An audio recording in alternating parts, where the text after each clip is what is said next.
Good evening, good afternoon, good morning to wherever you're watching the show from. As always, as promised, every Sunday we're here. We're going to talk about, of course, our current state in the struggle for liberation, not only as Ugandans, but also as it relates to our indigeneity and as it relates to us as Africans.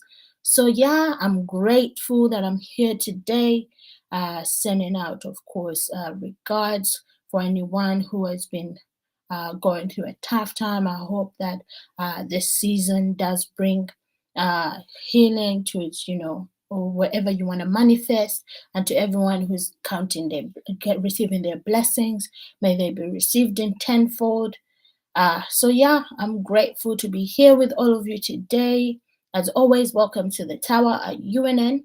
And today we're going to be talking about why the warmongering zombie is back or out for blood and back in the Congo. Why is it that the UPDF and the Congolese forces have joined arms to go back into Congo to fight ADF, and what this means? So, as I said, good morning, good afternoon to all of you. So as we start the show, I'm going to start with a video, just, how we usually, I don't have access to any of the anthems. So I'm going to start with a video that might be an anthem for today's show. And then after, we will go into the topics of discussion today. Today, we're going to be talking about UPDF, ADF, and China, and the race for cobalt in the Congo and what that means for us.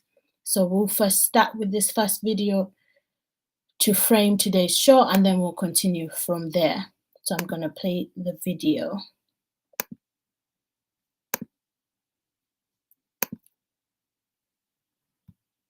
Well, I think the real question is that people are not clear on capitalism because capitalism is a very vicious system, but what it does is it embroideries its viciousness with all sorts of elusive terms. For example, many of us would support capitalism because we actually believe that in a capitalist system, there's a chance for us to get the same amount of money as Rockefeller gets, because we're told that under capitalism there is equality of opportunity. So that we feel that if this year we didn't make as much as Rockefeller made, then we got to work a little bit harder, and next year we're going to make it. But if we carefully examine a capitalist system, we will see that it's based on exploitation, because the viciousness of capitalism, and the reason why once black people examine we can never be for it, is that under a capitalist system, the fruits of those who labor are enjoyed by somebody else. That is, those who do the laboring, the fruits of their labor, they don't enjoy it. As a matter of fact, we could say under capitalism that the fruits of the labor of the toiling masses are enjoyed by those who do not labor. And again, as black people, we have clear examples of it. If we were to get the fruits of our labor from slavery, just from slavery, all we got to do is go to Nixon and say, hey, look, you give us the fruits of our labor from slavery and we forget the score. We would be the richest people in the country. Again, because under capitalism, the individual exploits the labor of the people. Now, people get confused because this is a capitalist system and it's a developed system. It's a technological system. So they combine capitalism with technology and development, and they think that there is no other possible way to develop this rapid terms of development without going through the capitalist route. But certainly we have examples that show the opposite of that. China is a clear example of that. Cuba is, North Korea, North Vietnam. These countries certainly in Africa, where countries have chosen the socialist path, such as Tanzania, Guinea, Congo, Brazzaville, Algeria, we see that there is another way to develop and get the same type of things that we have under the capitalist system, but in a system that does not exploit each other, where all of us work and the fruits of our labor are divided evenly. Let me show you how backward capitalism is. It's a backward system. We could make two statements about capitalism to show how backward it is. About America. America's a capitalist country. It's thoroughly capitalist. It's an imperialist country. But we could say that, number one, America is the most technologically advanced country in the world. And that's an undeniable fact. It's a truism. It's a truism. America is the most scientifically developed country in the world. And right under that, we could say a second fact, which will show you how backward America is. We could say that America, in 1945, made for her people better cars than she does in 1973. And if you analyze this, you'll see how vicious the system is, because here's America with its great technological skills, its great scientific ability, and rather than making a safe car for people that will last 20 years, which they can do with the scientific knowledge that's at their fingertip, they rather take this knowledge and build a car which will break down every 2 years, so you're forced to buy another car. Thus, you see, under capitalism, what they do is they take their scientific skills, and rather than using it for the benefit of the people, they use it to further exploit the people. And certainly this type of system is too backward.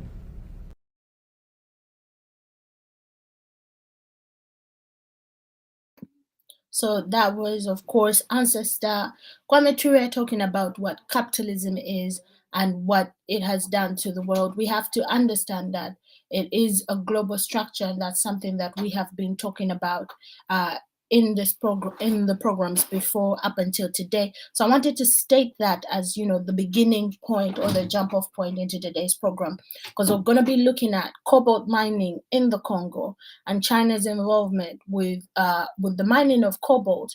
And what we need to understand about cobalt, I'm going to show a variation of videos, and these videos I'm showing them for us to ask questions. And what we need to understand is that cobalt is very rare. And cobalt as a resource, this is in everything that runs with a battery, can make batteries run the longest, in our phones, in our laptops. But right now, it's also a window for, there's been talk of reducing the amount of oil that we use as a people globally. So cobalt would be used to build electric cars. And China, they came to the realization that China actually had access to this whole economic structure, and the idea was to get China out of the Congo. But for that, they had to use Museveni. So we're going to see a variation of videos, and after each video, I'm going to pose questions, or you can go ahead and pose questions to yourself or in the chat, and then we could try to answer them as we linger towards the end of today's show. So as I said, today's show, we're going to be talking about UPDF's return to the DRC. In terms of sources, we're going to be looking at two different papers, or two different articles actually, and a variation of videos. We're going to look at an article that was published on the 20th of November 2021, and this article was titled "A Power Struggle Over Cobalt Rutters the Clean Energy Revolution." And this was written by Dion Cersei and Michael Forrestai and Eric Lipton in the New Yorker, the New York Times. Sorry, not the New Yorker, but the New York Times. And then another article on the 22nd, published on the 22nd of February 2022. It was also by the New York Times, Chinese company removed as operator of cobalt mine in Congo. Again, written by Eric Lipton and Dion Cersei. So let's go into the first video of today. The first video that we're going to watch, a video on the UN court ordering Uganda to pay Congo reparations for, of course, the war that Uganda actively participated on the Congolese people, committing human rights abuses and, outright genocide of the Congolese people. And Uganda was reprimanded for this and asked to pay a certain amount that would total to annual payments of around, I think, 65. They're going to elaborate on it in the video. 65 million per year, per annum, every September. So we're going to watch that video and then we'll go into the next video. The total sum is to be paid in annual installments of $65 million due on 1 September of each year from 2022 to 2026. The court observes that the evidence before it, notably the mapping report, demonstrates that a large number of civilian casualties occurred in the DRC between 1998 and 2003, and that a significant part of these casualties can be linked to internationally wrongful acts of Uganda. However, there is insufficient evidence to support the DRC's claim of 180,000 civilian deaths for which Uganda owes reparation. that Ugandan troops had committed grave breaches of international humanitarian law,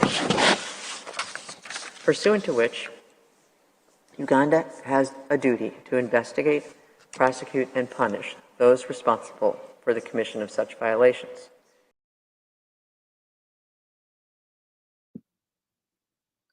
So in that video, as you can see, the sum is about 325 million that we owe to the Congo, and we must pay yearly. And this, of course, went through an international council whereby Uganda was asked to pay that for the crimes against the Congolese people. But the reason as to why I show that video is to then now question ourselves, why are we back unconstitutionally? Because I did not see, did you see any parliamentary sitting about UPDF soldiers going into the Congo once again on top of the debt that we have to pay Congo? Why are we in the Congo once again? Why are we participating in the Congo once again for the hunt down for ADF? So let's take then a better look at ADF and how this all started. So today is going to be a lot of going into the narrative that surrounds not only, first of all, we have to understand the narrative that supports the infiltration of some African countries or African leaders into other nations, and the way how it finds its grounding in rhetoric such as terrorism. So let us revisit the bombings that we saw last year. This is the moment the first bomb exploded in Kampala. At a checkpoint at the Central Police Station, exactly 3 minutes later, a second went off near the Parliament building. 3 suicide bombers were involved. They were killed along with 3 other people. Dozens were injured. This footage was released by the police, who said a 4th man was arrested and a suicide jacket found at his home. Very unfortunate. It's happening at such a time that we're trying to go back to our normal livelihoods. So if these people can come at such a premises of police and set off a bomb, then you know things are not good. The aftermath shows how powerful the blasts were. Broken windows, burning vehicles, and terrified people. Police say the attacks were carried out by a gang working alongside the Allied Democratic Forces. The armed group has its roots in Uganda, but is now based in the Democratic Republic of Congo. Its fighters have killed thousands of people in the east in recent years. The hallmarks of the attack clearly indicate that the ADF-linked radicalized groups who still have a desire to carry out lethal attacks on soft targets using suicide attackers and improvised explosive devices behind these attacks. This attack follows 2 others last month. One killed a waitress in a restaurant, and a second on a bus 2 days later injured several people.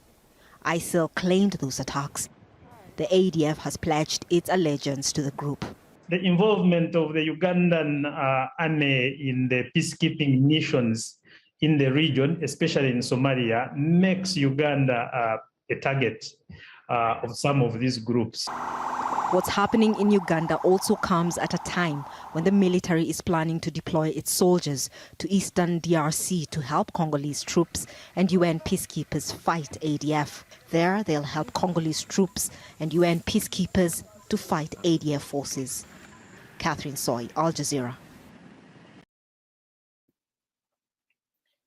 So from that video, I think one of the main questions that then we should have is, number one of the questions that I had is, this radical group of ADF, when did it start being, when did ADF come to play?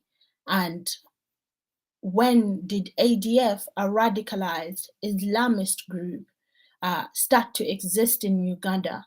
Because when the first bombings happened, if we can remember, these were linked to and these were linked for the benefit of Uganda entering Somalia for peacekeeping reasons. If we remember correctly, some of the bombings that did happen, I've forgotten the year. I think it was during the World Cup, if I'm to remember correctly, and this was it was 2010, I believe, but I'm not so sure. Don't get me on the dates. But when this first happened, this was linked to Al-Shabaab, and this appropriated our involvement in Somalia. But time has revealed that Uganda's involvement in Somalia had nothing or little to do with terrorism, but had more to do with extending the US power arm in the region and playing a role in Somalia and the dismantling of the Somalian state. So now we have the rise of ADF. So we must start to ask our questions. Where is the origin of ADF? And also we must ask the question with, of course, the background knowledge of Museveni's relationship, or Museveni's regime's relationship with Muslims or Islam practicing people in Uganda, and what that has meant for that community, and the characterization of extreme Islamist groups that never existed before but seem to be popping up a lot during Museveni's regime for the benefit of the invasion of our other neighboring countries by UPDF. As I said, we saw it in Somalia, we're now seeing it in the Congo. So next I'm going to play a video of members claiming to be part of the ADF in the Congo who are Ugandan, claiming to be part of the ADF. And I want us to examine the validity of those claims and the relevance of those videos to the major crimes that are being put or posted to the ADF. And let us look at every video critically.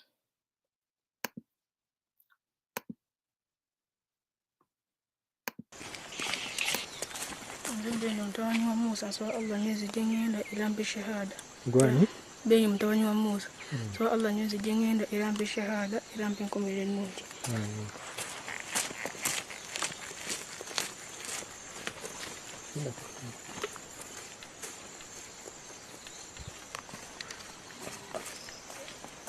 Za amiri mtawanya wa munibu nsaba Allah mpe nkomele nuji, ampe jana Firdausi.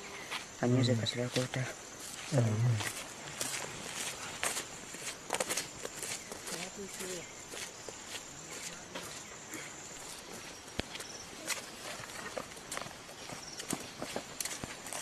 اليوم بيدي لك خوزام تباني وعبد الله سأل الله جيت لقيت شهادة يوكم وانجو عم بينكم يرنون نونجي.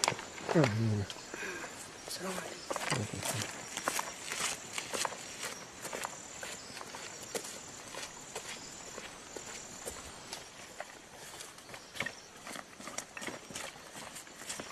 الله سوكم سوتوي توي شهادة يوكم وانجو ساسرين بزد بانك Musa Anthony Tanya wa Safra.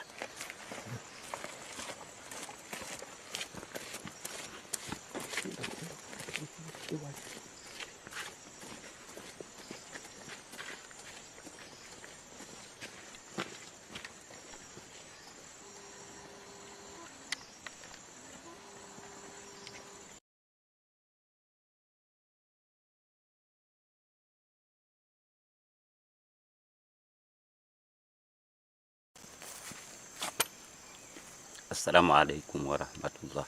Mpitibwa Nuhu Ismaila balengera nzalibwa ku kyalo Kazinga mugombolola yemalangala busujju kitange ye porotaziyo. Kusaba kwange nsaba Allah subhanahu wa ta'ala bwabeera ntutte ku lulumba luno olw'ennyinza okulumba abakafiri asonyiwe omwoyo gwange aguwe ekyo kye yasuubiza kubanga nafuluma ku lulwe era ngenda ku lulwe biidhinihi azza wa jalla.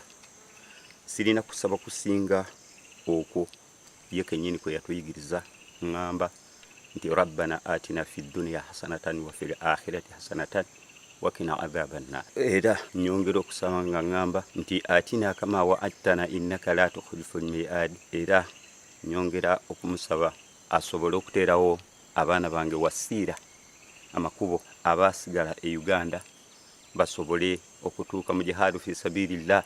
Kuba walungi nnyo ebitayogerekeka kubanga kitabo kyekiramula amateeka g'obukafiiri tegatukwatako ffe.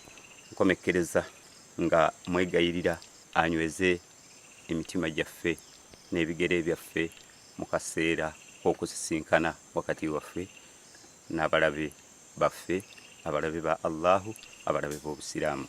Subhanakallahumma bihamdika ashhadu an la ilaha illa anta astaghfiruka wa atubu ilayk. Assalamu alaikum.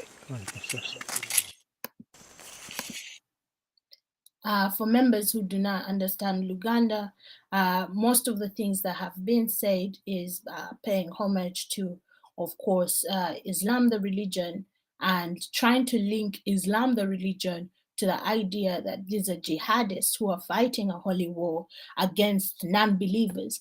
But the question that we should ask ourselves, when did this become a sentiment amongst Ugandan Muslim believers or Islamists in Uganda? Because Uganda is a country whereby we do not even just have Muslims in the nation. We have peacefully existed for the longest time. I'll just talk about Kampala. Kampala is a city that not only has Muslims, has Catholics, has a stronghold Muslim, has a very big Muslim community, has a very big Catholic community, has a very big Baptist community, and even new religions always infiltrate Kampala. Like we've had the rise of pastors like Pastor Bujingo and Pastor Kayanja, and the evangelicals have managed to rise within Kampala itself. So having a religion fight jihadist incentives is not of the norm. And it's not something that has existed in Ugandan politics before, or in Uganda's social stratosphere before. But it seems like in this regime, we have a few jihadists that have risen. So the question that we should ask ourselves, do these jihadists even exist? Do these jihadists have an ideology that they're pushing? Or have these people just been posted and thrown back to us to create a jihadist group? As we all have watched the video, they marched out of the bush one by one. One of the questions that I had was, the camera person, how did the camera person know the exact place to be to get a recording of this, of each one of them coming from the same bush? And when they walk around to the corner, we do not see, like, they just disappear. So there is a performativity about these videos. And that is just my take from the videos. You take from it what you want to take from it. But we should now start to question the authenticity of ADF. When did ADF start to exist? When did ADF get to use big platforms such as this? When did ADF come into play, and what role is ADF playing to legitimize the infiltration into the Congo? And for what reasons then has the ADF been created to further infiltrate the Congo? So next, we're going to play a video of journalist Andrew Mwenda talking about him going into the Congo to fight and using UPDF regalia to actually masquerade and put this video online. So that's the next video we're going to watch, and we'll continue from there. Okay, now I am right in the main captain's cockpit for this Mi-24 attack helicopter. I'm going to bomb the hell out of ADF in the Congo, and by tomorrow you'll see masses of them surrendering at the border. So, news media, prepare for my assault on the ADF in Congo.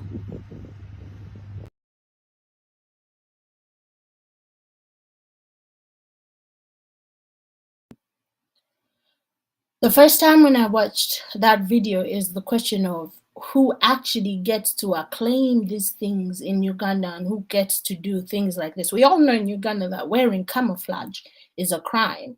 It's something that has been ousted by this regime. But to get to mock the violence that UPDF is, and to discredit and to kind of make fun of even our existence or our presence in the Congo, that will further a violence, all for comic relief, but not only comic relief, but all to kind of blow the trumpet of oneself, knowing very well that our soldiers have not gone there to shake hands.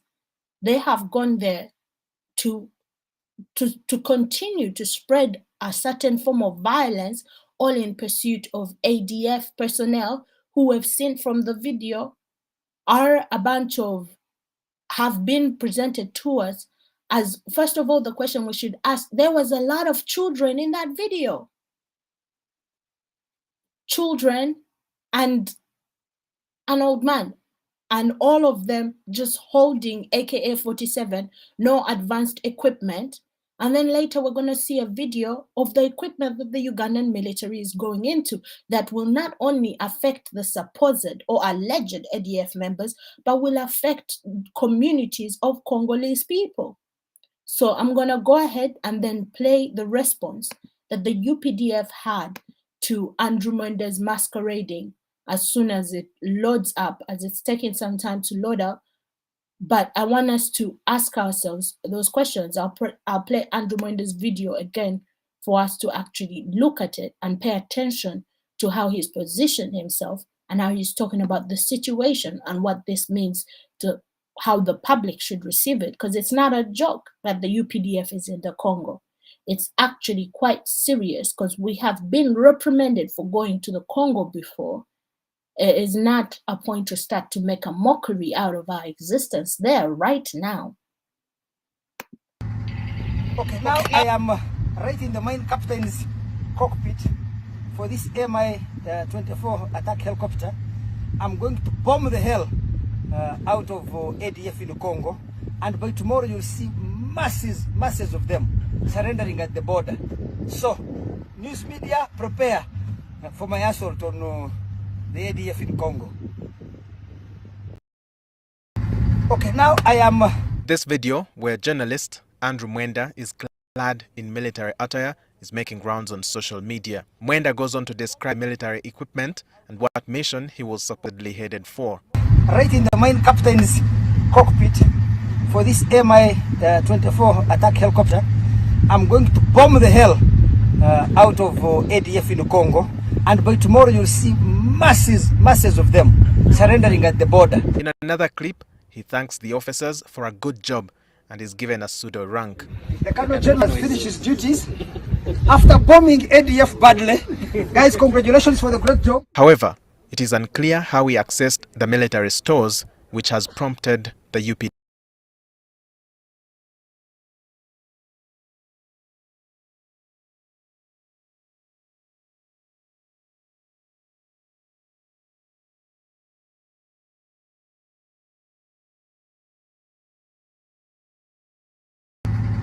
Okay, now I am... This video, where journalist Andrew Mwenda is clad in military attire, is making rounds on social media. Mwenda goes on to describe the military equipment and what mission he was supposedly headed for. Right in the main captain's cockpit for this Mi-24 attack helicopter, I'm going to bomb the hell out of ADF in the Congo, and by tomorrow you'll see masses of them surrendering at the border. In another clip, he thanks the officers for a good job and is given a pseudo rank. The Colonel General has finished his duties after bombing ADF badly. Guys, congratulations for the great job. However, it is unclear how he accessed the military stores, which has prompted the UPDF probe. Yeah, this is since there is some legal gymnastics, this is something that really can be investigated. And then we get to the bottom of the matter. While quoting the UPDF Act of 2005, Brigadier Bekwaso says it is an offense to use or replicate insignia and other paraphernalia gazetted for the force without authorization. Under what circumstances can someone who is outside the military use, act, speak, by the way? Because he also spoke, but all that is provided for. So if we did not have this authority, therefore, that is an offense, and the Act says that it's given a maximum of 7 years and a minimum of 3 years. As the investigations proceed, it is important to note that several supporters of the National Unity Platform are languishing in jails across the country for wearing red berets, overalls and fake pips, especially during the campaign period in 2020. During that time, those times when there's a lot of red berets going on and other overalls and insignias, all those sashes that people were putting on, they did not have authority from the military or from the leadership or from the minister. That is why, and that is why we have a law that gazettes what belongs to the military, to make sure that people refrain from using it, to make sure that people know that once they use it, it's an offense. Nonetheless, Biekwaso is quick to remind the public circumstances under which a civilian can access some of the military stores. For example, use in theater. Some people who go out to act films. Some people who want to train, because we've seen people who go to train in shooting. Our effort to seek a comment from Andrew Mwenda about this matter was in vain, as he could not pick his known phone numbers. Section 103 of the UPDF Act stipulates conditions under which civilians may be appointed to work in the defense forces, including when the defense forces do not have appropriately qualified or adequately experienced military personnel to fill a vacancy in the establishment, or if the defense forces do not have the human resource to provide certain required services. And according to Section 119 of the same Act, every person found in unlawful possession of arms, ammunition, or equipment ordinarily being the monopoly of the defense forces or other classified stores as prescribed will be subject to military law. Walter Mwesije, NTV. So, news media, prepare for my assault on the ADF in Congo. I want to bring it to our notice that there are various Ugandans who are serving unjustified prolonged sentences for wearing a beret, for wearing red. They have been taken away for those reasons, and they've been subjected to military court, and there has been no follow-up on this act. But that is even irrelevant. I want to show the next video is about, the next video shows the reality that's happening in the Congo. And I want you to question and ask yourself, is it ADF members who are facing this violence, or is it the people of Congo? So I'll go ahead and play the next video. And also think about how it's easy for Andrew Mwenda to make fun out of this violence or this back and forth, and it was easy also for us to name I've forgotten the name of the former general who passed away recently. He was called the Lion of Mogadishu, given names and praised for this violence that we spread beyond our borders. We have to understand that Museveni has created a portal of violence, not only in Uganda, but it has left our borders and spread across the borders for the benefit of whom Museveni works for, pays attribute to.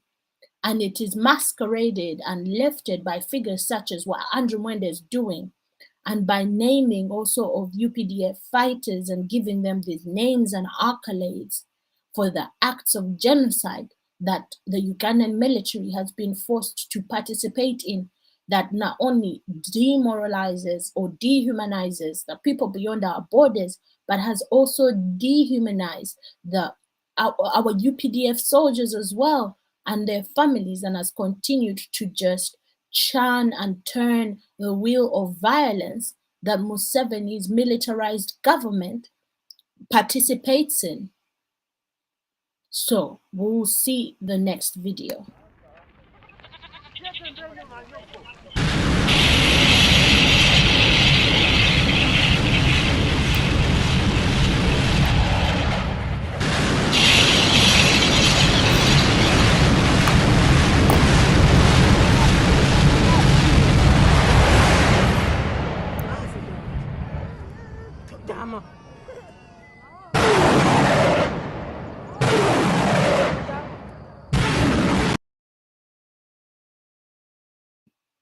So that's a video that came out not too long ago. It came out last year. And what we can see is Congolese people headed for the borders because of the violence there. So ask yourself, is the war in the Congo against ADF, or is the war in the Congo against Congolese people? And if so, what could be the reason? Why has war and violence been unleashed onto the Congolese people? And the next video I'll play maybe does provide an answer to this.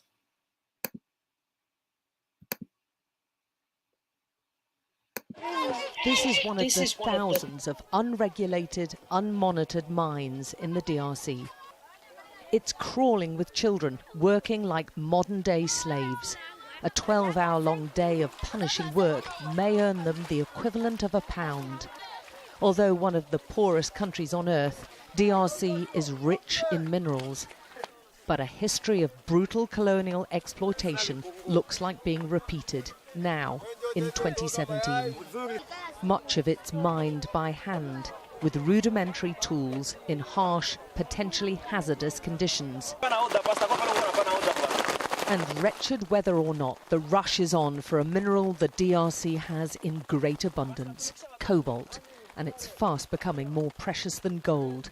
It's a critical ingredient in lithium-ion batteries which power smartphones and laptops.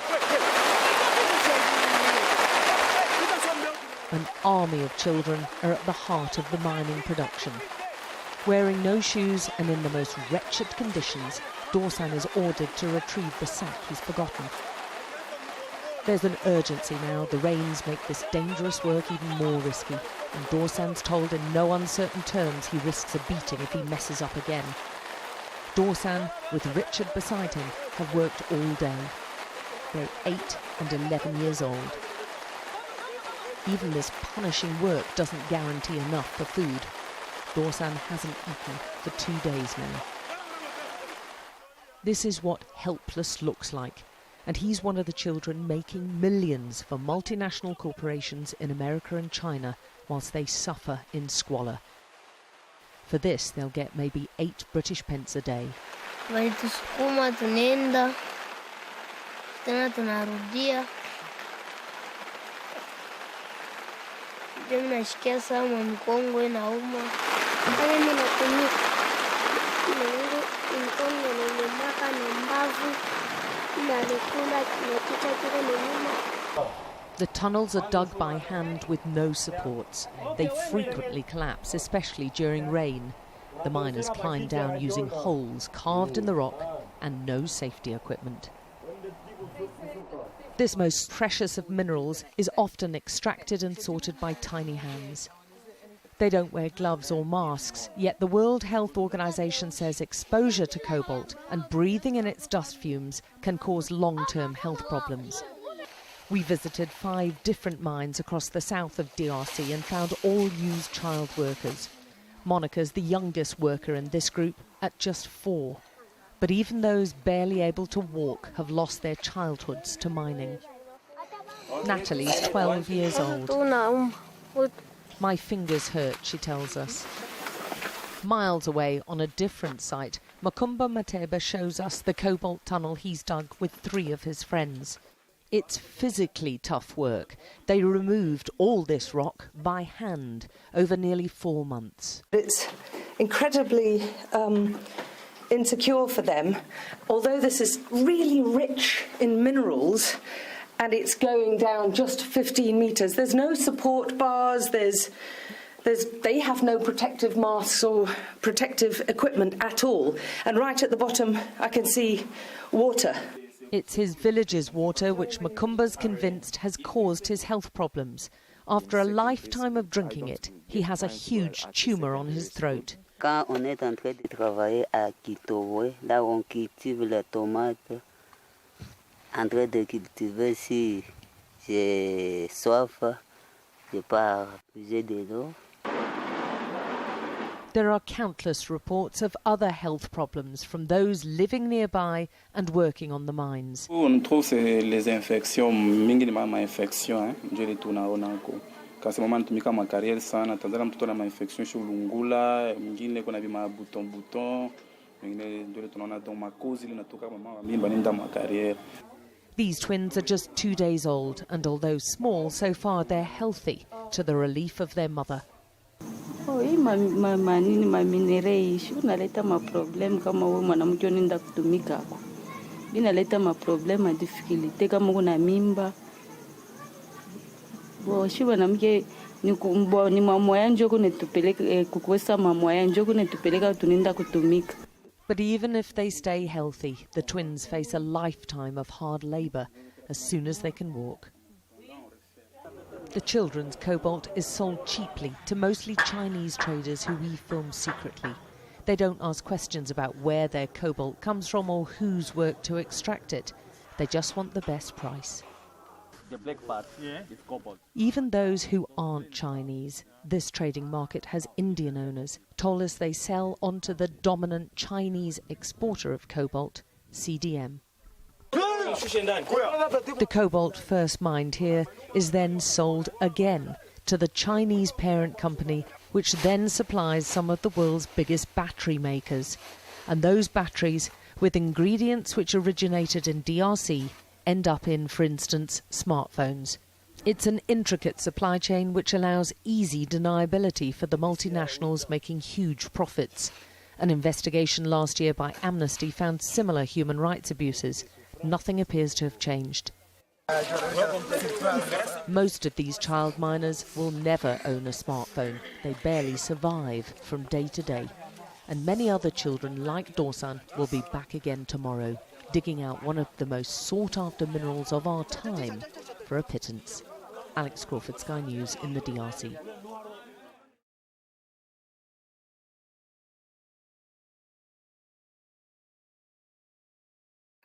Sorry, I had muted myself.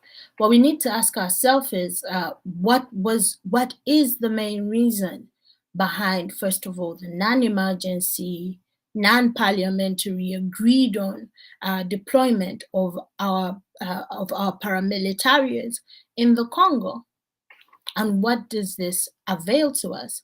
So I'm going to dive into today's program. We're going to be looking at, as I said before, we're going to be looking at China and cobalt mining in the Congo.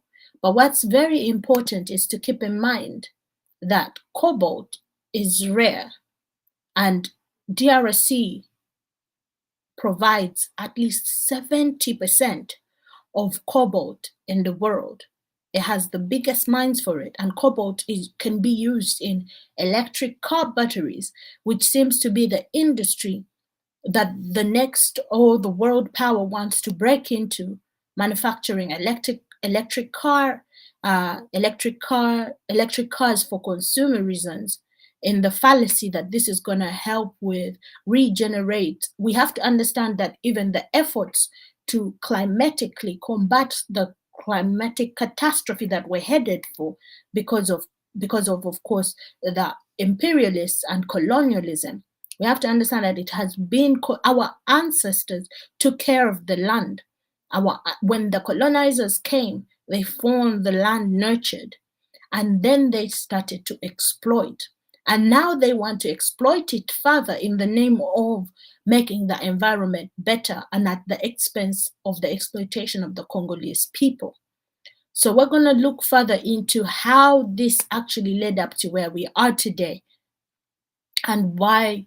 Because if you start to question, number one question is that we all have, does the ADF exist? And does the ADF's existence alone legitimize our paramilitaries being in the Congo? Is that enough? So let's get into today's program. So the first article, as I said, will elaborate on how this power struggle to enter the Congo for cobalt started. And then the second article will illustrate how then China has been pushed out of the Congo in order for the allies or the imperialist allies to have access to these mines for themselves. So I'll read from some parts that I did take from the article, but as always, I advise members to, go out and read articles for yourself in an incognito window. You can be able to access the New York Times without having to pay for a subscription. Again, I'll go to the page with the names of the articles. A power struggle over cobalt rattles the clean energy revolution. We should actually start to question if this is a clean energy revolution or if clean energy gives a source of another business endeavor to companies such as Tesla that need cobalt for electric car batteries versus actually using clean energy for the benefit of the earth itself. And the second article is Chinese company removed as operator of cobalt mine in Congo. They're both from New York Times. So the first article, I'll go into it and read from what was reported in that article. Kinshasa, Democratic Republic of Congo, just up a dirt road across an expanse of tall, dew-soaked woods, bulldozers are hollowing out a yawning new cannon that is central to the world's urgent race against global warming. For more than a decade, the vast expanse of untouched land was controlled by an American company. Now a Chinese mining conglomerate has bought it and is racing to retrieve its buried treasure, million tons of cobalt. At 73, Kiahile Mangi has lived here long enough to predict the path ahead. Once the blasting starts, the walls of mud brick homes will crack. Chemicals will seep into the river where women do laundry and dishes while worrying about hippo attacks. Soon, a manager from the mine will announce that everyone needs to relocate. We know our ground is rich, said Mr. Mangi. A village chief who knows residents will share little of this mine's wealth. This wooded stretch of Southeast Democratic Republic of Congo called Kinshasa holds one of the largest and purest untampered reserves of cobalt in the world. The grey metal typically extracted from copper deposits has historically been of secondary interest to miners, but demand is set to explode worldwide because it is used in electric car batteries, helping run longer without a charge. Outsiders discovering and exploiting the natural resources of this impoverished Central African country are following a tired colonial-era pattern. The United States turned to Congo for uranium to build the bombs dropped on Hiroshima and Nagasaki, and then spent decades and billions of dollars seeking to protect its mining interests here. Now, with more than 2/3 of the world's cobalt production coming from Congo, the country is once again taking center stage as major automakers commit to battling climate change by transitioning from gasoline-burning vehicles to battery-powered ones.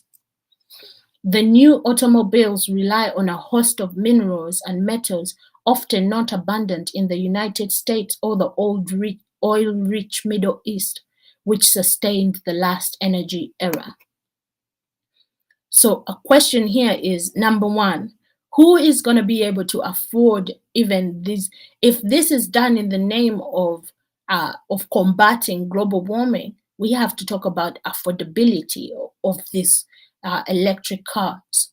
And number two, we need to talk about the monopoly around the manufacturing of these electric cars.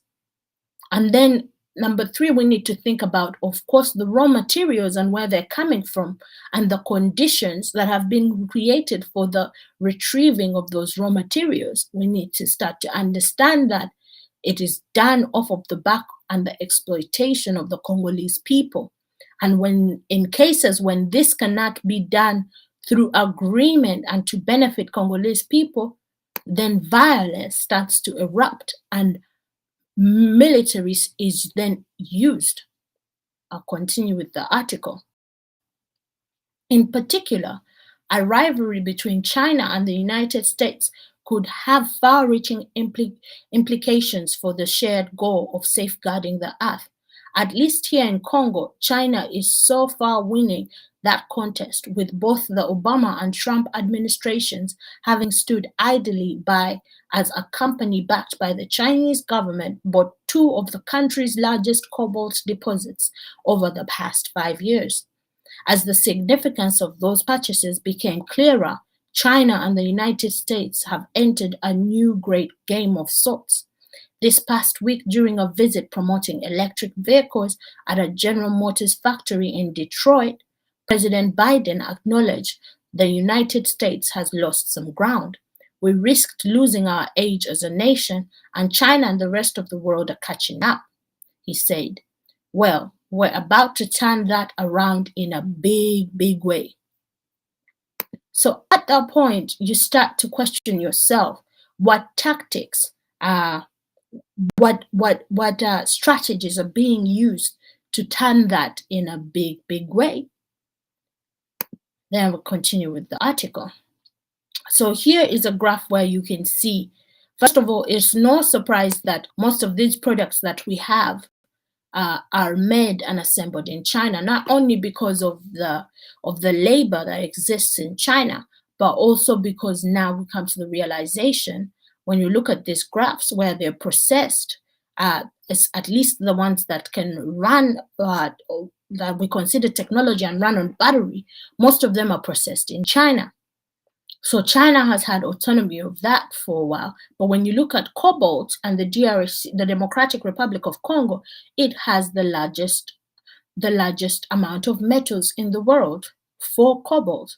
And then you have some in Russia, some in Australia. And then when you look at other rare earths, you have China. So generally, you're having most of these clean energy metals in existence in some of these countries. So rare earths, you just have a few in the US and a few in Australia. But for the most part, most of these resources exist in countries outside of course, the imperialist states. And then when you look at where they're processed, China has more so of a monopoly over that. Then we continue. Congolese officials are carrying out a broad review of past mining contracts. Work they are doing with financial help from the American government as part of its broader anti-corruption effort. They are examining whether companies are fulfilling their contractual obligations, including a 2008 commitment from China to deliver billions of dollars worth of new roads, bridges, power plants, and other infrastructure. So here you even start to question why, and this is common in a lot of African countries. This also applies to Uganda, whereby our anti-corruption acts and our anti-corruption deals have been made between us and the US to better police ourselves. But why don't we get any change in regards to those things? So the article continues. Separately, at least a dozen of employees or contractors at the mine told the Times that Chinese ownership has led to a drastic decline in safety and an increase in injuries, many of which were not reported to management. 2 Congolese safety officers said workers were assaulted after they raised concerns and were offered bribes to cover up accidents. Things are falling apart in terms of safety, said Alfred Kilo Makeba, who retired last year after a decade working as a safety supervisor at the mine. Vincent Zhou, a spokesperson for Chinese molybdenum, sorry, I cannot pronounce this, molybdenum, rejects claims that the company has cheated the Congolese government or relaxed safety standards, saying the opposite was true and questioned if there was an organized effort to undermine the company. China has an idiom that goes like, where there is a will to condemn, evidence will follow. Mr. Zhu said in a written response to the Times, vaguely, I feel that we may be caught in the gaming of the greater powers. It continues on to say, the Chinese used the opportunity to begin formal talks with Mr. Kabila, who was then the president, that would result in a 6 billion agreement. China would pay for roads, hospitals, rail lines, schools, and projects to expand electricity, and in exchange for access to 10 million tons of copper and more than 600,000 tons of cobalt. The local media called it the deal of the century. And while Kabila celebrated the agreement, the global financial community reacted very warily, worried Congo was taking on too much debt. American officials marveled at the deal's historic sale. In secret cables made public by WikiLeaks, they noted that previous Chinese investment in Congo had been an informal, somewhat disorganized collection of Chinese businesses. That did not seriously threaten United States interests. So here we begin to see the United States taking on the expansion of businesses, not only led by Chinese government, but organized to a point where the by Chinese businesses, but it has become now organized to a state whereby these businesses are actually backed by the Chinese government and are seen as collaborations between not only the government of Congo, but the government of China. And these collaborations pose a threat to the US's standing in the Congo. It's important to understand that. So right after that, when that is mentioned, then we dive into the second article. So as I said, it's important to look at the timing at which these articles were written. One is written in 2021, and the other is written in 2022. China then is kicked out of Congo by a Congolese court. So President Tshisekedi's office declined on Monday to comment on the ruling. Azarias Rivera, a lawyer for China Molybdenum, who previously served as a top government official in Congo, said on Tuesday that an appeal to the decision had been filed. He offered no other comment. In the past, China Molybdenum has denied that it concealed, reserved, or owed any additional royalties. So just some background, China was accused of concealing reserves and owing a lot of royalties to the Congolese government, and they were taken to court by the Congolese government, and then later kicked out of the mines. But who does this benefit? Of course, it benefits the other person who wants access to the mines, and that you can find the US at the spearheading of this and its allies. Mr. Tshisekedi has said that too much of the profits from the nation's metals and minerals, increasingly in demand as the world weans itself from fossil fuels, fail to benefit the Congolese people. US officials have separately raised alarms that China could control the supply chain for cobalt and drive up battery prices, a prospect that troubles auto manufacturers that have pledged to convert fleets away from the combustion engine in coming years. I find that very interesting coming from a US official, because on the market, when we look at the price of Chinese products versus products that come from, when you look at the global market and you look at the price for Chinese products versus products that are made in the US or in Europe, the price difference there does not affirm the claim that the US official is making. We all know that if you want to get something cheaper that looks like something made out of Europe, you go to a Chinese shop, or you buy, back home we say, oh yeah, in China, you buy something from China. So this claim that, or this frenzy that the US officials are trying to put down our throats, that China will drive up the prices for these batteries itself is almost a false claim when you look at all the evidence and the pricing of commodities that have been manufactured in the US versus in China, it doesn't hold true. Even the fact that a lot of American companies go and assemble or make their products in China because it's cheaper to do it there and then sell it back to us for huge profits in itself is evidence to the fallacy of this claim. We have to understand that the US is one of the countries that is holding up the global exploitive capitalistic state and the empire that we live in today. So they try to rip doubt in our minds by saying China is going to drive up the prices for batteries. And listen to the statement, I'll read it once again carefully. US officials have separately raised alarms that China could control the supply chain for cobalt. And that's their main concern. They do not want anyone else to control the supply chain. And they said this is because China will drive up battery prices, a prospect that troubles auto manufacturers. And where are these auto manufacturers? They are in the States and other nations of its allies.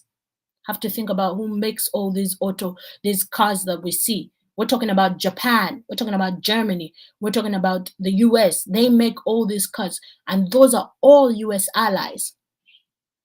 And this is where the auto manufacturing companies are found. So it says a prospect that troubles auto manufacturers that have pledged to convert fleets away from the combustion energy in the coming years. So all they're thinking about is their market and how they can secure the raw materials from the Congo for their market, for their producers, sorry, not for their market, for their producers, and then sell it back to the world at ripped off prices off of the exploitation of Congolese people and especially Congolese children.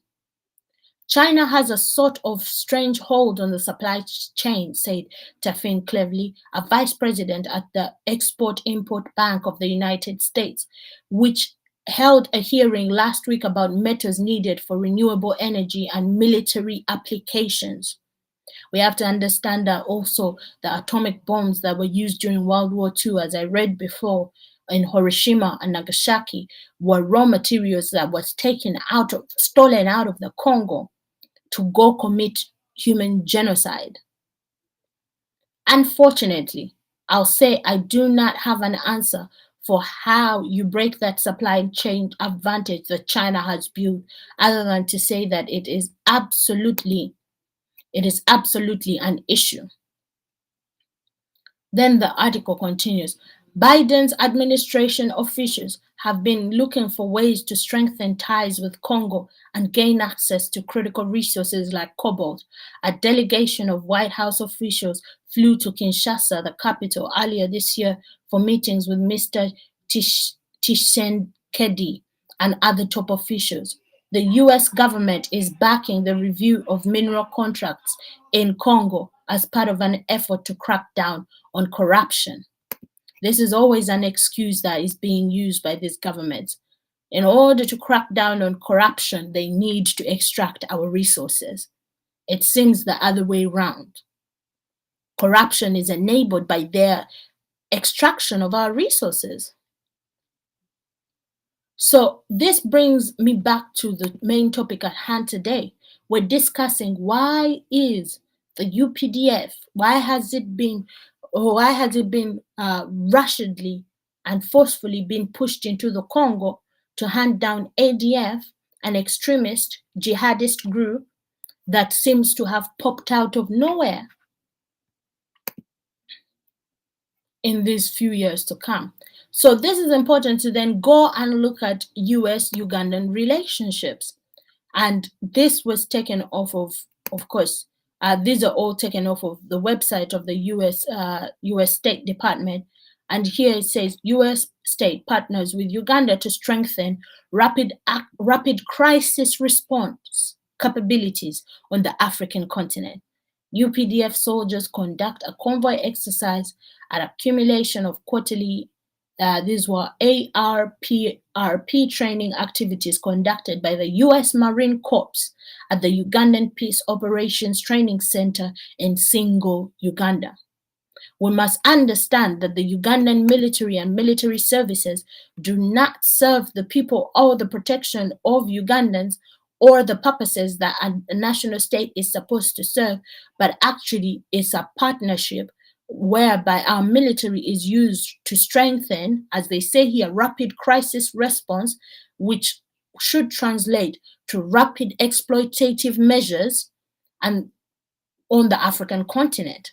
Wherever resources need to be extracted, we are there to cause chaos.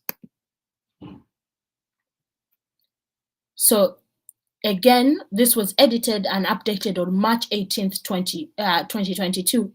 And this is again on the same website about US relations with Uganda. It states here, the United States established diplomatic relations with Uganda in 1962, following Uganda's formal independence from the United Kingdom in the post-independence period.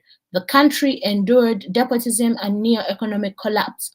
The human rights abuses of several Ugandan governments have strained US relations with Uganda. President Museveni came into power in 1986 after decades of internal strife. Under Museveni, Uganda has experienced relative political stability and economic growth, but also significant human rights governance and democracy deficits. Uganda faces other challenges as well, including explosive population growth and power and infrastructure constraints. Uganda has been a reliable partner for the United States in promoting stability in the Horn and East Central Africa, and in combating terror, particularly through its contribution to the African Union mission in Somalia.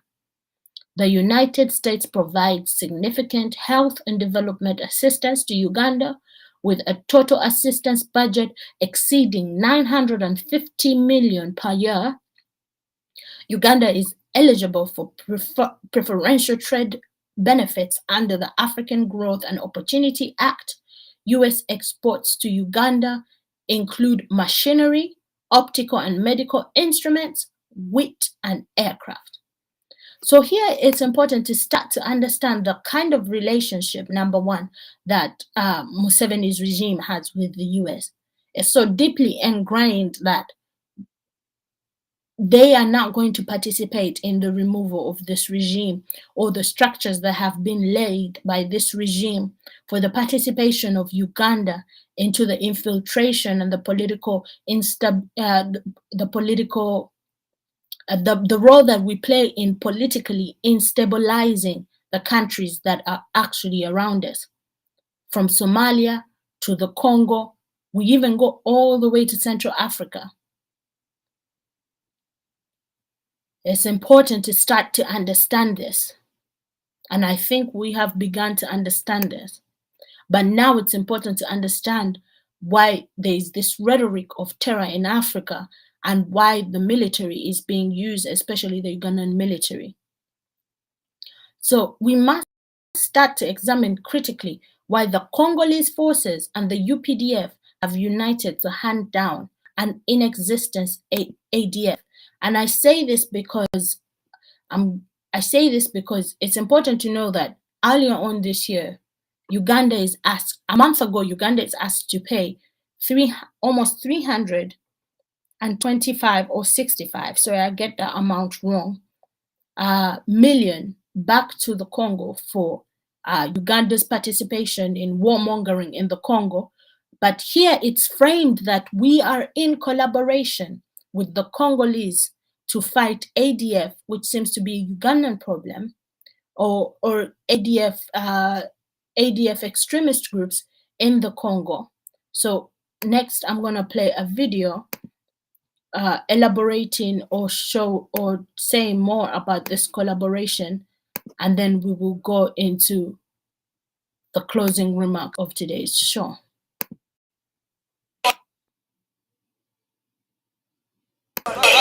Soldiers from two countries armed for one common enemy. From Uganda have joined.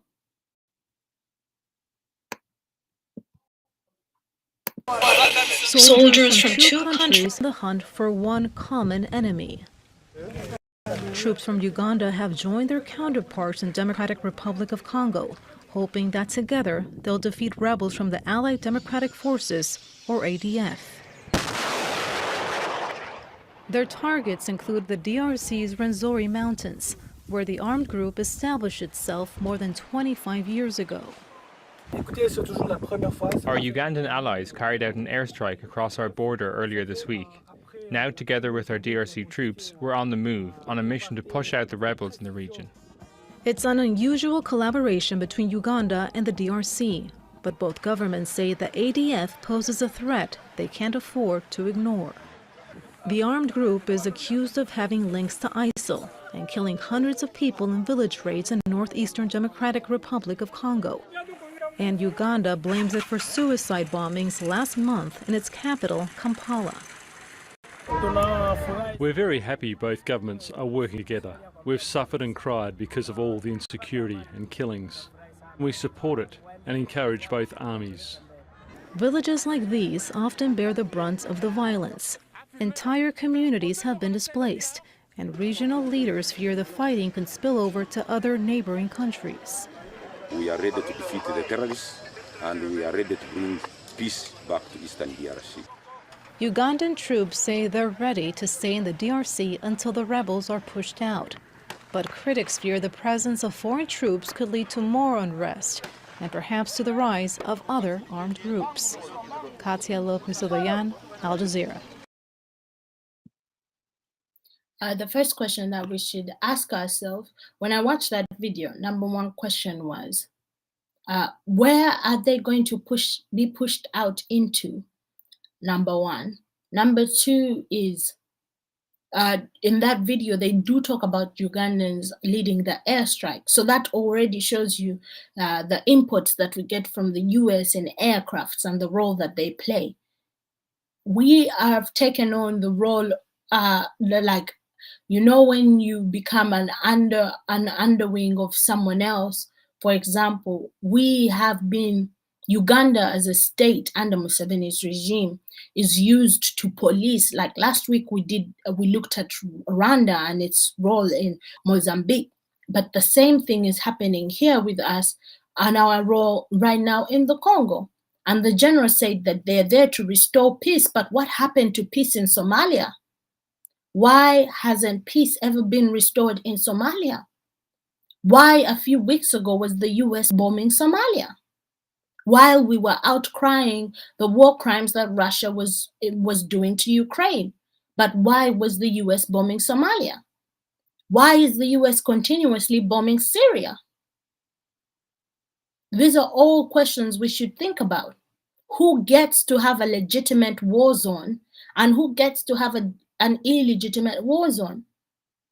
And it all then downsides on the people. And why is Uganda in the Congo? That is still a question.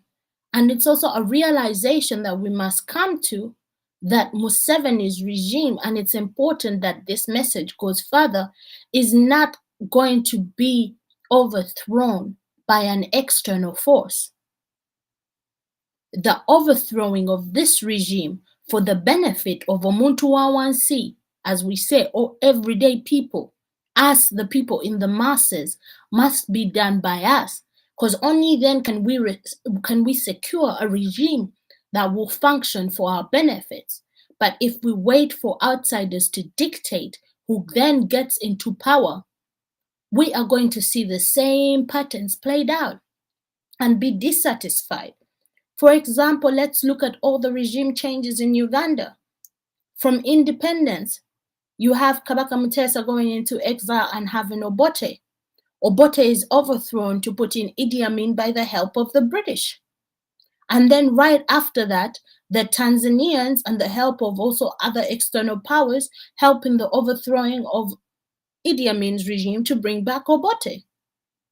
Right before Obote, then you have the rise of Museveni, overthrowing Tito Okello and taking on the glory of other mercenaries who had actually fought that war But then immediately after he does that, Museveni's regime starts to be supported by the US, which then in the post-colony, the US becomes the main colonizer and funding this regime. So even though Museveni is removed and someone else is put into power, if it is done by outsiders, we're going to be seeing the same inefficiencies, not only in Uganda, but in neighboring countries as well.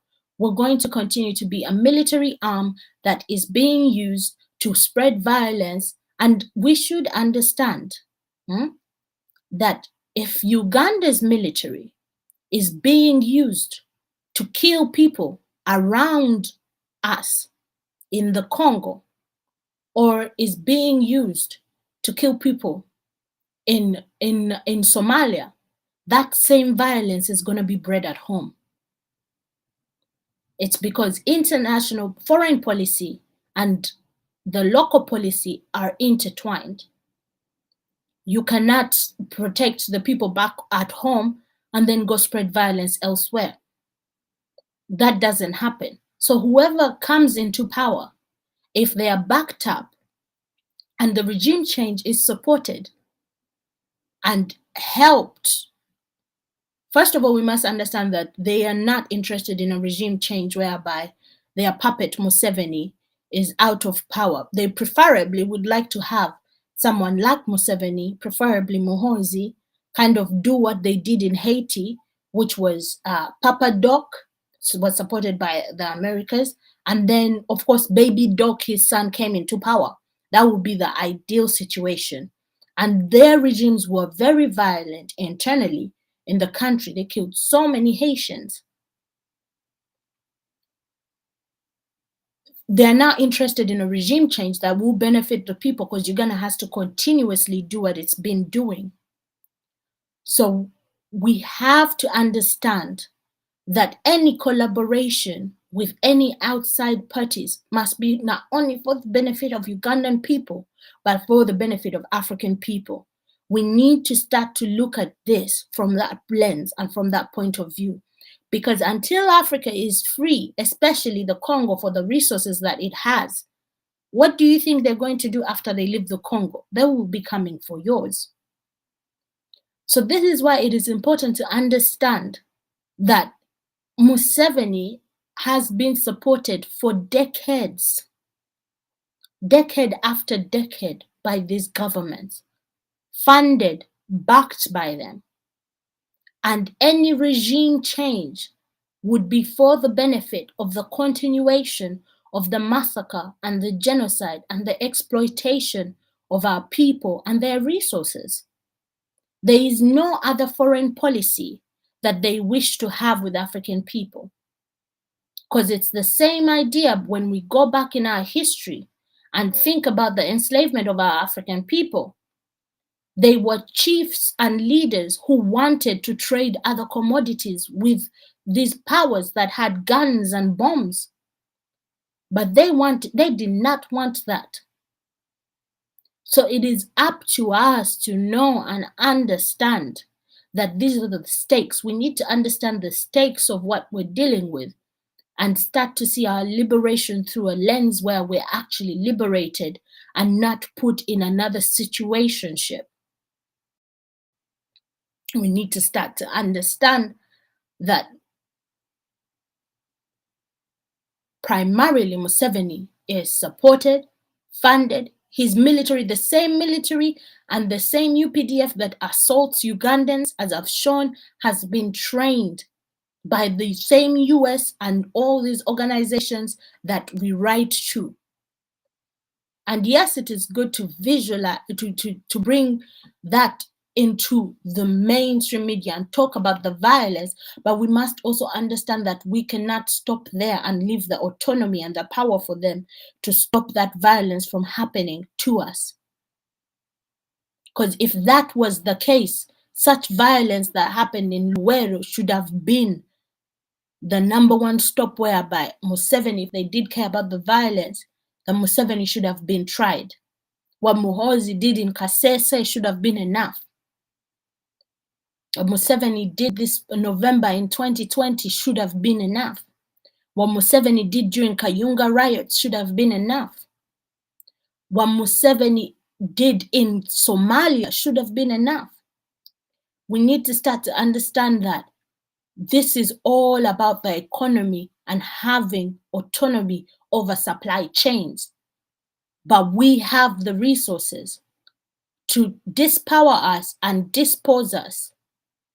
They then control who is presented to us as rulers, who then give easy access to these supplies with the help of course, military backing. So by understanding that, we need to know that number one, Museveni's regime will not be ousted just because we have raised all the human rights concerns. Number two, any regime that walks into this via the aid of the US overturning this government, or the aid of, we need to think about then what are their interests? What have they offered them? Because if they had any incentive of changing the regime, they should have done it a long time ago. So we need to start to think about those things, and we need to examine them very closely. I'm going to play one last video, or one last thing that I'm going to discuss, so that we understand this creation of extremist jihadists and their relationship to, of course, the war on terror that was introduced by the US, and why this is seeping into the African continent, and how that allows for militancy and warmongering that makes it easier to extract resources, because a destabilized region is easy to extract resources from with no answers or no explanation to be given. So I want us to look at this tweet. Now it says, because he isn't a smooth conman like Bill Clinton or Obama, Biden often blurts out the truth about US policy. When it comes to Syria, he admitted that the US side spent hundreds of millions to arm Al-Qaeda and the extremist elements of jihadis. And I want us to watch this video, and then after I'll come back and close the show, because it's important for us to understand that these groups do not pop out. And first of all, number one question is, where do they get all this ammunition from? These are groups that are funded, aided to create this rhetoric that allows for the destabilizing of a community, of an area, usually for political gain, for economic gain, and for advancement of this empire. So once we understand that as Ugandans, we will start to understand where we are at, what we can fight for, and how we can actually start to fight for it. What my constant cry was our biggest problem is our allies. Our allies in the region were our largest problem in Syria. The Turks were great friends, and I have a great relationship with Erdogan, which I just spent a lot of time with. The Saudis, the Emiratis, etc. What were they doing? They were so determined to take down Assad and essentially have a proxy Sunni-Shia war. What did they do? They poured hundreds of millions of dollars and thousands of tons of weapons into anyone who would fight against Assad, except that the people who were being supplied were al-Nusra and al-Qaeda and the extremist elements of jihadis coming from other parts of the world. Now you think I'm exaggerating? Take a look. Where did all of this go?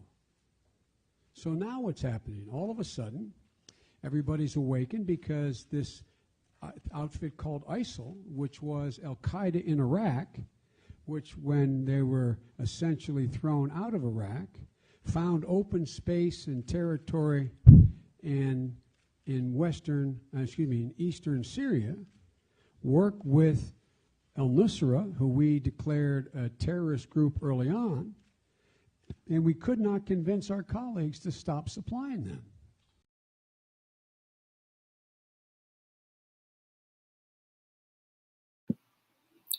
So I wanted to end with that so that we understand that even these groups themselves We look at Afghanistan, and of course,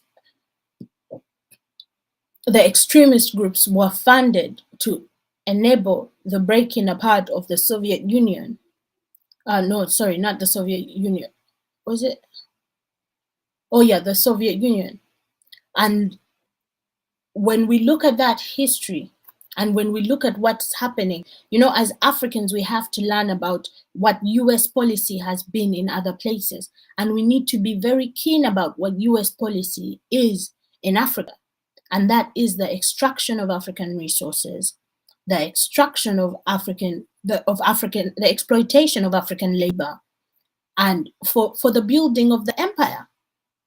So you can imagine all these cars are to be manufactured and made offshore at the cost of Congolese people and Congolese children who are not even thought of to have a different future or a different reality.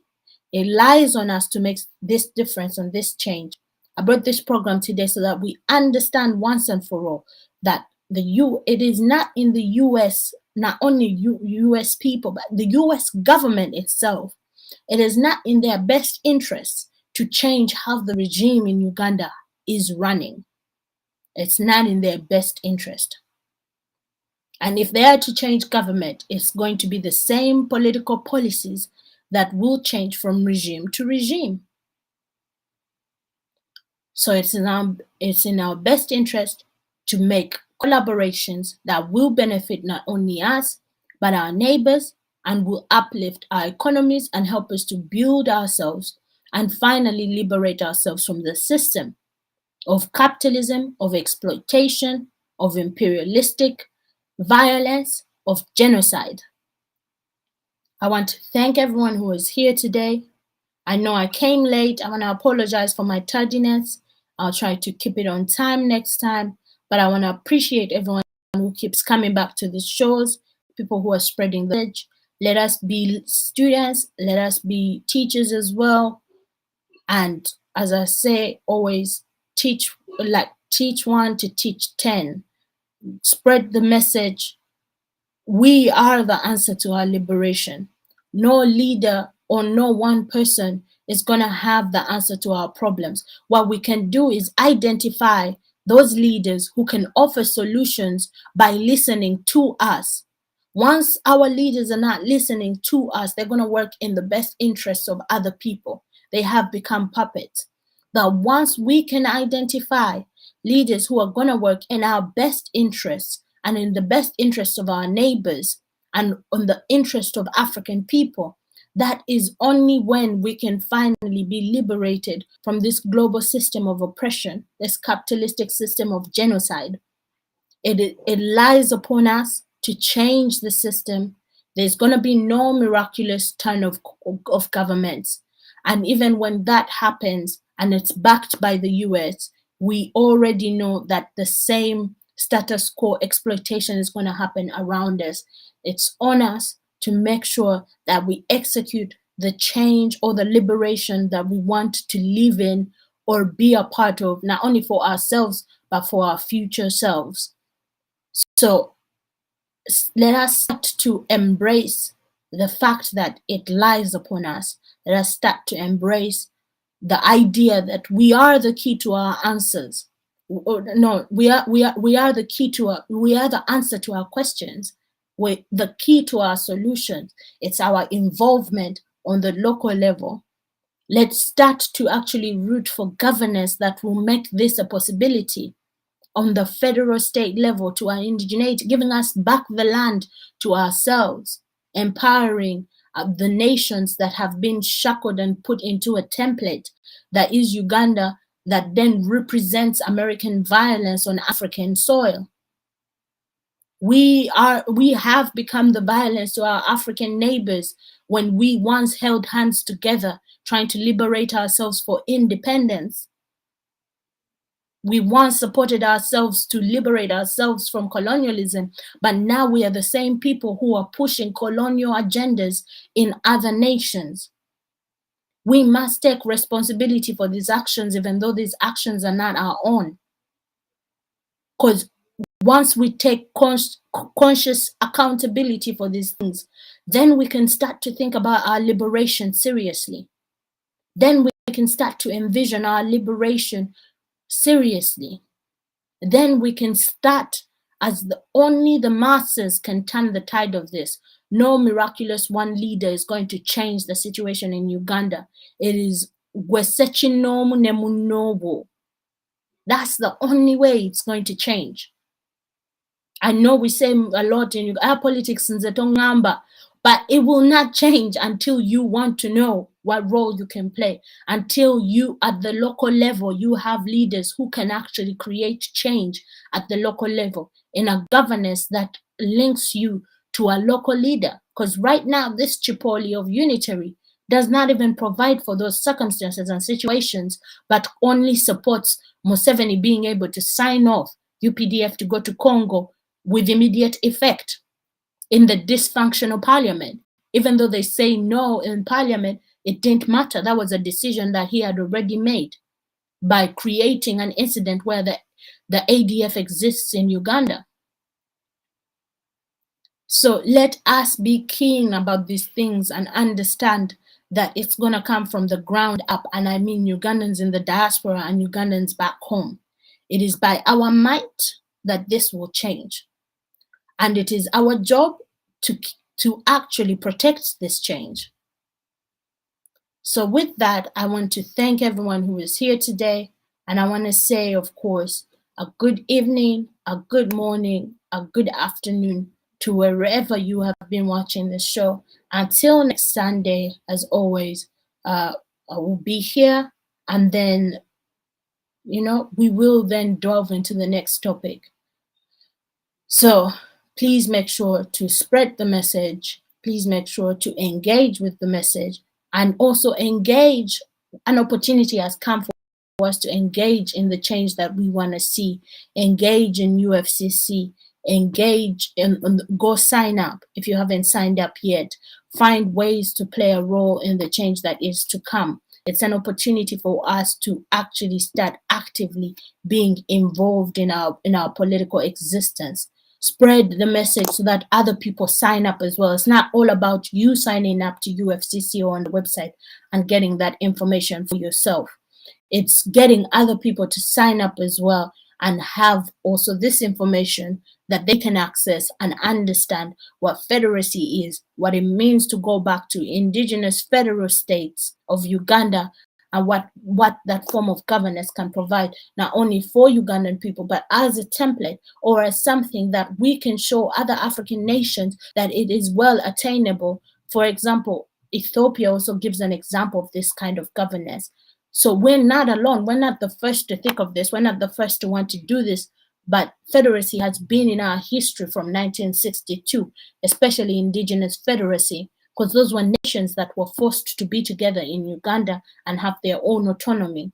So let us be the change we want to see, participate in it, get others to participate in it, and then, only then, can we change the regime for what we want to change it for.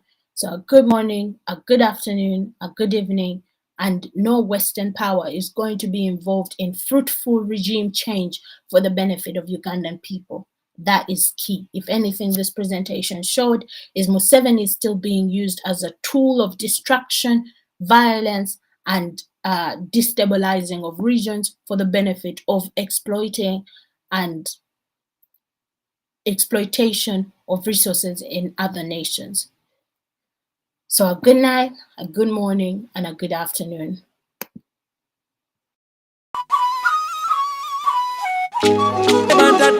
Abalangira bantadde mirembe kenzo mulangira suna tese akama walero kano kama kabuliro yo kwendesiga akama kagamba munago mwesigwa kano kama kabuliro yo kwendesiga akama kagamba munago mwesigwa akama abaganda twandizukuka ng'obudde butugeddeko twandikuuma lubugo ebyaffe baabitupako suuna waliwo abalyake bangi bentegeddeko begobanye empologoma bagikutteko ebyabulungi bwansi babivanako ante ekigambo ky'obunnanfuusi kyabatuulako ayaye omuntu wa wansi gwe bazanyirako batulimba nti balina ke babala akaddako naye abagezigezi ng'omwana Kimbugwe Live yababuuka ekimanya nti batusibavako kati eno revolution kuzuukuza bwongo baali batufera baali batufumba obwongo befaako bokka beyagaliza na bokka be bano bakalya bokka bagisula beyambalira masuuti basiba mu mpate nga bayiwa musimbi kye baali babala galima lya nsimbi ennyonyi bazifula taxi kala amazima twabesiga twabawa omululu abaana bafa bangi basibwa amazima abalala bawangaluka kulira bali ku mawange eyo bavuya naye mwate ennaku z'omulyako enze nno manyizi baana nalime wagonda wuya natera kugenda wonyingiriza ennyindo lindako ebinajja naye bwenfuna federo nawo n'ebinajja kano kama kabuliro oyo gwennesiga kagamba munnago omwesigwa kano kama kabuliro oyo gwennesiga kagamba munnago omwesigwa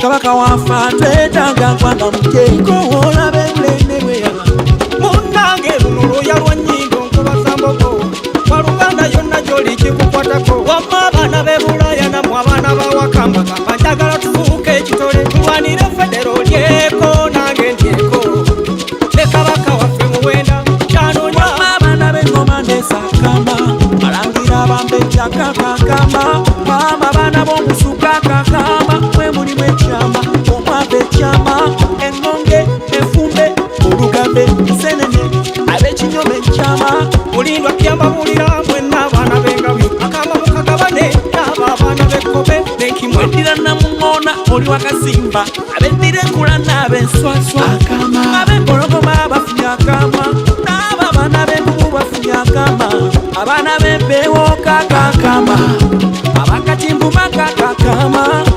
ab'engona mwe abaana b'enje akama komukabulira abo abaana b'ekibe ab'embwana mwe ab'ekibe akama mukakasukeeri mu baana b'envuma abaana b'embamba akama mutima nenge waliwo akama endiga enjovu kakakama embuzi n'enjobe kakakama engeremwe n'enkejje kakama obutiko n'akasanga kakama wamma bekebuka akama mukagabane n'abenjaza kuno mulanga basoga bakyoli bagisu banyero batoolo banyakole ati akama munanga akama mwenna akama kembagamba federo